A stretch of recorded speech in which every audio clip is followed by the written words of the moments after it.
হঠাৎ আজকে আমার সেই ছোট্টবেলার কথা মনে পড়ে গেল এবং পুরনো বই থেকে ৩-৪টা পৃষ্ঠা ছিঁড়ে আমি ঘুড়ি বানানোর কাজে ব্যস্ত হয়ে পড়ি।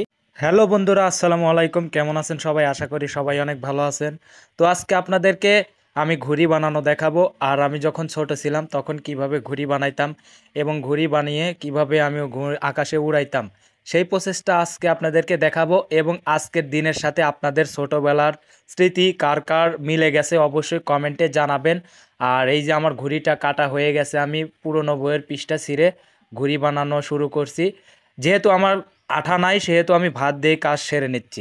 প্রথমে আমি ঘুড়িটা কেটে নিলাম, তারপরে ঘুড়িতে যে শলাগুলো ব্যবহার করব, এটা আমাদের নারকেলের পাতার যে শলাটা থাকে সেটা বের করা হয়েছে ঝাড়ু বানানোর জন্য। সেখান থেকে আমি 2-3টা শলা নিয়েছি, নেওয়ার পরে আমি সুতা দিয়ে এটা সুন্দরভাবে পেঁচিয়ে নিচ্ছি, কারণ এটা পেঁচিয়ে নিলে সুবিধা হবে, এটা নড়াচড়া করবে না।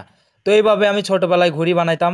শলাগুলো সুতা দিয়ে পেঁচানোর পরে ঘুড়ির উপরে রেখে আমি এইভাবে আটকাবো। আটকানোর পরে ঘুড়ির লুকটা কেমন হবে সেটা আপনাদেরকে দেখাচ্ছি। ছোটোবেলায় যখন ঘুড়ি বানাইতাম তখন গাছ থেকে বওলা নামে একটা আঠা জাতীয় ফল ছিল, সেটা দিয়ে আমরা তালি লাগাইতাম। এই যে তালিটা লাগাইতেছি এটা আমি এখন ভাত দিয়ে লাগাইছি। আমি ছোটোবেলায় ভাত দিয়ে অনেক ঘুড়ি বানাইতাম। আর আমাকে সহযোগিতা করতেছে আপনাদের ভাবি। সে বারবার বলতেছে যে এগুলা কি আমার দ্বারা সম্ভব। আমি তখন তাকে বলতেছিলাম যে দেখো, এইভাবে চাপ দিয়ে ধরে থাকো, কিছুক্ষণ ধরে থাকলে তারপরে আটকে যাবে। তো এইভাবে আমি প্রত্যেকটা তালি মারতেছিলাম আর ওকে বলতেছিলাম যে একটু ধরে রাখো, বিরক্ত হইও না। আর এই ঘুড়িটা বানাইতেছি মূলত আমার শালাবাবুর জন্য। ও অনেক দিন পরে আমাকে বলতেছে ভাইয়া একটা ঘুড়ি বানিয়ে দাও। তখন আমিও ভাবলাম যে আমিও তো ছোটোবেলায় অনেক ঘুড়ি বানাইতাম। আমারও মনের মধ্যে কেমন যেন ছোটোবেলার সেই স্মৃতিটা চক্কর খেলো। চক্কর খাওয়ার পরে আমি ঘুড়ি বানানোর কাজে লেগে পড়েছি। আর যেহেতু আমার পাশে আমার ওয়াইফ আছে, তাই ঘুড়ি বানানোর কাজটা আমি খুব তৃপ্তি সহকারে করতে পারতেছি। ছোটোবেলায় যখন ঘুড়ি বানাইতাম অনেক কষ্ট হইতো, বুঝতাম না ঠিকঠাক মতে। এখন তো মনে করেন বড় হয়ে গেছি, তারপরে ছোটোবেলার ফিলটা নেওয়ার জন্যই আজকের ঘুড়িটা বানানো হচ্ছে।